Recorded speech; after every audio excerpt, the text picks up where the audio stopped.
សូមឲ្យសមាគមធនាគារក៏ដូចជាសមាគមមីក្រូហិរញ្ញវត្ថុ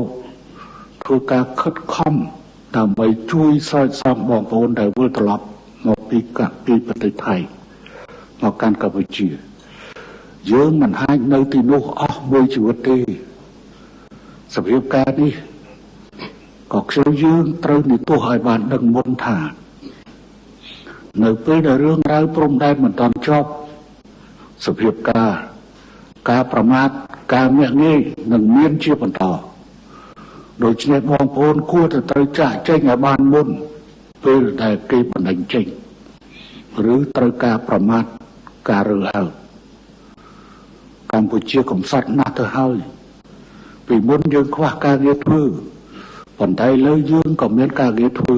នៅក្នុងប្រទេសរបស់យើងតែយើងត្រូវវិលត្រឡប់មកកាន់ប្រទេសរបស់ខ្លួនវិញសង្ឃឹមថា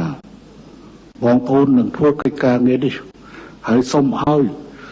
ទាំងស្ថានទូតយើងនៅប្រទេសថៃបណ្ដាភ្នាក់ងារការងាររបស់យើងបណ្ដាកុងស៊ុលត្រូវសម្របសម្រួលទៅលើរឿងនេះអាជ្ញាធរនៅតាមព្រំដែនត្រូវខិតខំធ្វើការងារនេះផ្នែកពាក់ព័ន្ធត្រូវខិតខំធ្វើការងារនេះដើម្បីដោះស្រាយបញ្ហាសម្រាប់បងប្អូន